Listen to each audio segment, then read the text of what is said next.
Muito bom dia, gente linda. Hoje é bom dia porque eu tô gravando de manhã, aproveitando uma folguinha que deu, que eu tô com os vídeos tudo atrasado, né? Por causa do problema aí do infarto. Hoje nós vamos para o Evangelho de Mateus, no iniciozinho do capítulo 27, saindo do capítulo 26, que é o final mesmo do sermão profético, que a gente vai ver aqui que Jesus é preso, Pedro nega Jesus, né? Judas o trai, e passa-se aquela noite, Jesus ali açoitado, cuspido, maltratado, torturado dentro daquele lugar lá que Pilatos mandou que levasse, né? Ele já tinha passado lá pelo Sinédrio, o Sinédrio volta com ele para Pilatos, que Pilatos, na verdade, não queria, não. Inclusive, ele declara: não vejo culpa nesse homem, eu não vou condenar esse homem. Mas acabou condenando, né? De tanto que os doutores da lei impuseram, né? Deixa eu ver aqui que meu boto não está aparecendo, eu gosto que ele aparece para vocês verem a frase de Jesus. Ficou muito baixinho aqui, deixa eu arrumar. Então, nós estamos aqui naquele trecho que já aconteceu a ida de Judas lá no Sinédrio. Ele já recebeu as 30 moedas por causa da traição, né, para ele entregar Jesus. E o título é O Suicídio de Judas, do versículo 1 até... Nossa, é grandão, gente.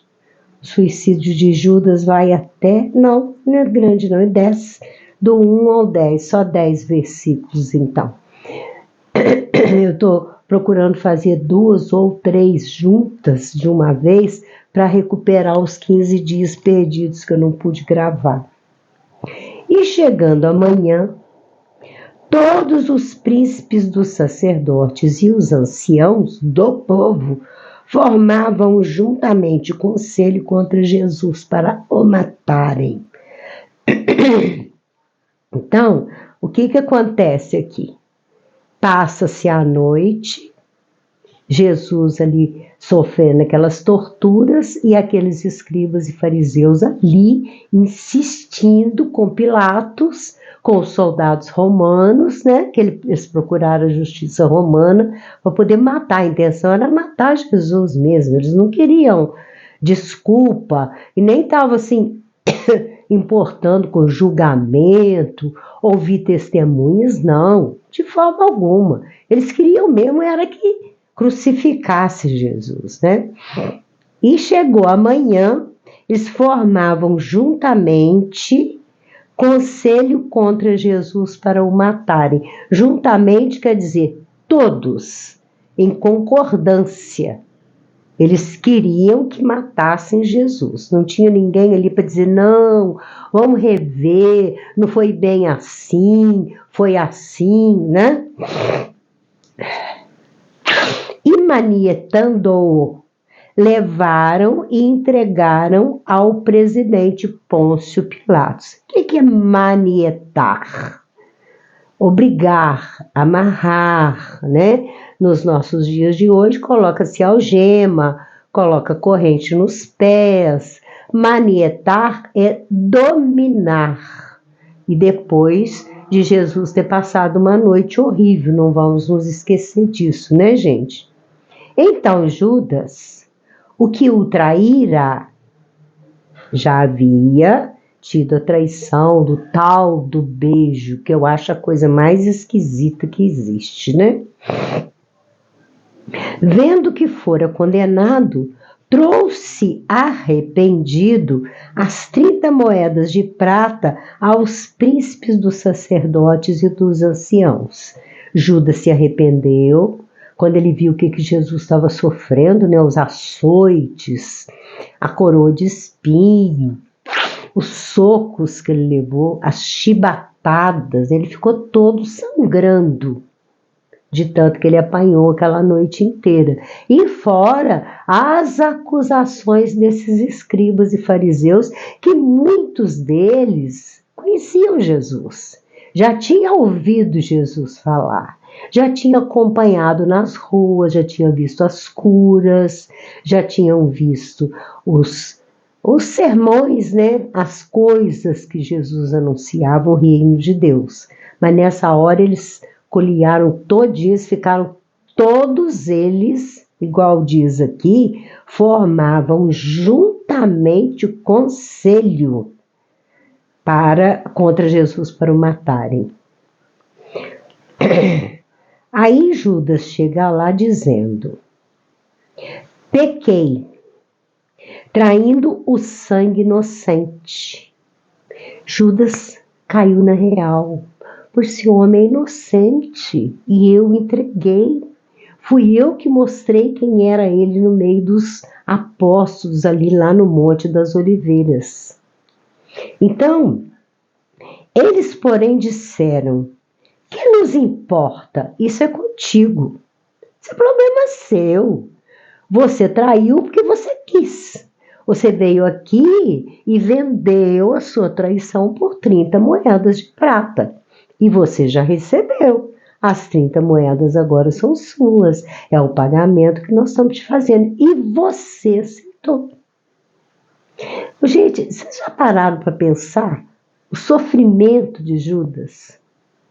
Tem uma passagem num outro evangelista, que o evangelista diz que àquela hora da ceia, Satanás já havia tomado Judas. Então ele estava obsidiado. Tal foi a imposição dessa traição, a destinação dele para fazer isso. Eu estou lembrando aqui agora, existe um ensinamento no livro do Bhagavad Gita. Bhagavad Gita quer dizer canção do Senhor. É do povo indiano. Lá tem a questão do karma, que é a provação que a gente tem. E tem também o dharma. O dharma é quando é proposto a uma pessoa provocar o mal para a outra cumprir o karma. Vocês estão me entendendo? Uma pessoa tem que ser morta porque ela matou na outra vida. Vai ter que ter alguém para matá-la. Isso é predestinação. Então chama essa pessoa e fala: olha, vocês vão reencarnar por perto e você vai dar um tiro nela, uma facada, sei lá o quê. Aí você tem que cumprir o seu karma e o outro tem que cumprir o dharma. É muito louco, mas isso é verdade. Essa história está no livro do Bhagavad Gita, que se chama A Guerra dos Kurukshetas, uma coisa assim o nome, em que o Senhor Krishna chama Arjuna e diz a ele: você vai ter que entrar na guerra contra os seus primos, contra a sua família. E Arjuna diz para ele: de jeito nenhum, eu não vou matar meus parentes. E o Senhor Krishna sabe o que diz para ele? Você tem que cumprir esse dharma, porque senão você vai gerar karma. Presta atenção. Olha como é que a cabeça vai longe. Por isso que eu gosto daquela frase: um dia da caça, outro do caçador. Mas na próxima vida, esse caçador vai ser caça. E vai ter um outro alguém que vai ser o caçador. Se não for a própria pessoa, que foi a caça. Então é uma lei louca a roda de Sansara. Eu chamo de roda da vergonha, roda maldita. É maldita essa roda. Ela vai rodando, ela vai girando, caça, caçador, caça, caçador. E é uma roda que não tem fim, porque uma roda ela pode girar indefinidamente sem ter um fim. Então as figuras estão todas ali das mazelas humanas, né? Abuso sexual, assassinato, roubo, corrupção, guerra, matança, furto, traições, adultério, por aí afora. Esse monte de vícios, por aí afora, é tudo desenhado nessa roda e imposto. Esse negócio de livre-arbítrio criado pelo espiritismo é balela. Aqui não existe livre-arbítrio, não. Eu até acredito que existe livre-arbítrio sim. Uma balinha, uma gripezinha, um errinho aqui, um errinho ali, sabe? Um beijo roubado, mas para os grandes acontecimentos, as mortes, as doenças, câncer, AIDS, lepra, tuberculose, por aí afora, tem livre-arbítrio não. E quando o indivíduo precisa passar por uma provação, que ele precisa de outro, esse outro vai cumprir o Dharma, que é matar, roubar. Aquilo que tiver escrito lá na roda, ele vai fazer cumprir esse desiderato. Vocês entenderam? O que aconteceu com Judas foi isso. Judas passou por uma perturbação muito grande, que ele não queria trair Jesus. Ele era apóstolo dele. E era um dos mais inteligentes e cultos de todo aquele bando dos 12. Ele é o que tinha formação acadêmica. Ele estudou em escolas do Sinédrio, era de família abastada, os cariotes. A gente abrasileirou e fala iscariotes, mas é Judas Cariotes, da família Cariotes. Então, ele era da Judéia. Os outros 11 eram da Palestina. A Palestina é uma periferia que na época era quase que uma aldeia, uma cidadezinha. Tanto é que quando Filipe ouve falar de Jesus, ele fala: pode vir boa coisa da Palestina? É onde ficava, ou fica, não sei, Nazaré, onde a família de Jesus morava. Então, o que nós estávamos dizendo? Judas traiu por determinismo. Foi determinado. E isso há milênios. Quer dizer, desculpa, há 1500 anos. Está lá no Velho Testamento. Que aquele que o há de trair comerá o bocado com ele. Aquele que vai trair comerá o bocado com ele, quem? Jesus. E depois vai se levantar e vai virar os calcanhares. Então vamos voltar aqui à passagem que eu falei demais, né, gente? Então, ele leva as 30 moedas e tenta reverter. Ele tenta apiedar, ele caiu na real. Ele tenta fazer com que aqueles escribas e sacerdotes não levassem à frente a morte de Jesus, porque ele ficou sabendo que Jesus estava sofrendo muito. Os julgamentos, os tapas, os socos, os bofetões que ele já estava levando. Aí, ele vai dizer: eu pequei, traindo um sangue inocente. Eles, porém, disseram: que nos importa? Isso é contigo, isso é problema seu. Você não é seguidor dele? E ele, atirando para o templo as moedas de prata, retirou-se e foi se enforcar. Ele tentou devolver as moedas, porque aquelas moedas estavam queimando a mão dele. É o dinheiro da traição, né? Então ele tenta devolver e eles não aceitam, e ele atira no templo, no chão, ele joga as 30 moedas de prata no chão e sai já com uma dor na consciência tão grande que a única coisa que ele queria era suicidar. Ele vai procurar o suicídio. Não aprendeu com Jesus, porque o suicídio não é saída para nada. Jesus falou tanto da vida além dessa vida, e Judas vai lá e pratica um ato desse, né?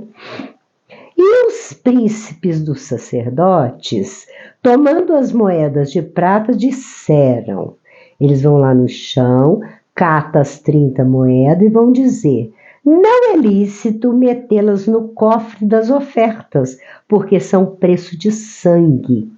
Cofre das ofertas é aquele gasofilácio feito de madeira ou de barro, que é comprido, com um buraco assim em cima como um cofre, e ali as pessoas colocam as ofertas. Isso ainda tem muito em igreja, terreiro de umbanda tem, centro espírita tem, para colocar as ofertas ali dentro. Então não é bom a gente colocar nas ofertas, porque isso aqui é preço de sangue.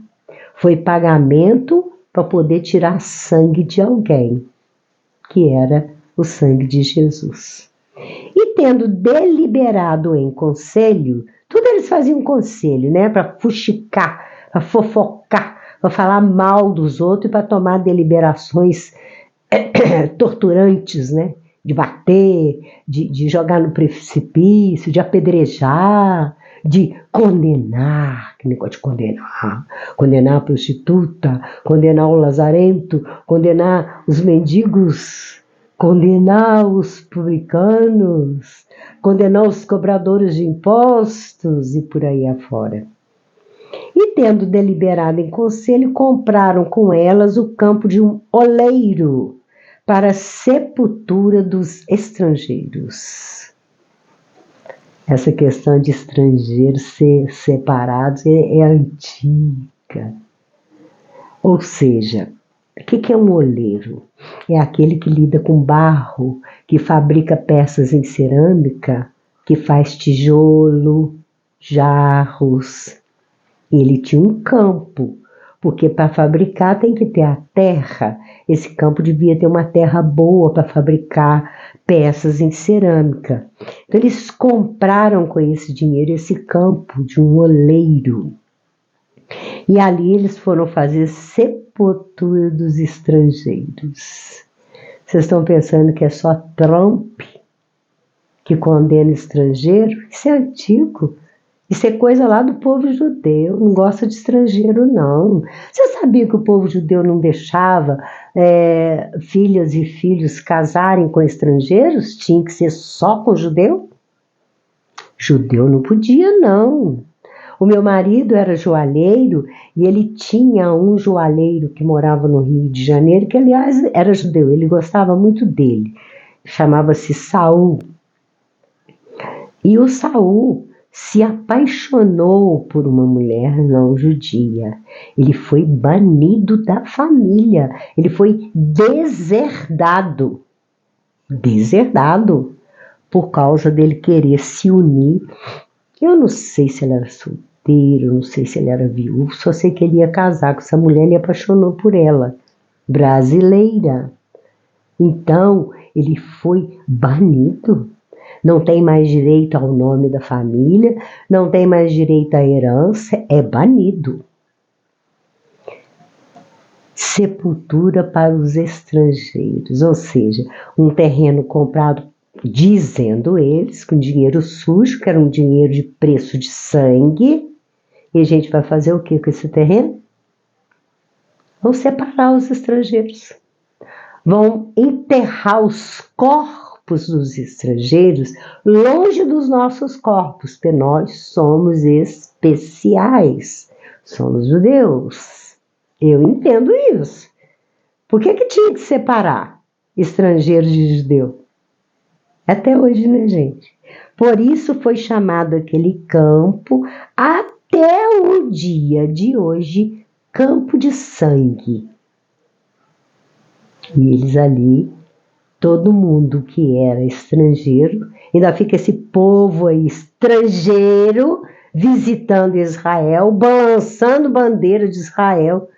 Aquele povo lá não gosta de estrangeiro não, gente. Eles nunca gostaram. Eles trucidaram a Palestina. Você imagina nós, brasileiros? Então ficou com o nome de Campo de Sangue. Então se realizou o que vaticinaram o profeta Jeremias. Tomaram as 30 moedas de prata, preço que foi avaliado, que certos filhos de Israel avaliaram. Então eles tomaram essas moedas, esse preço foi avaliado por eles, né?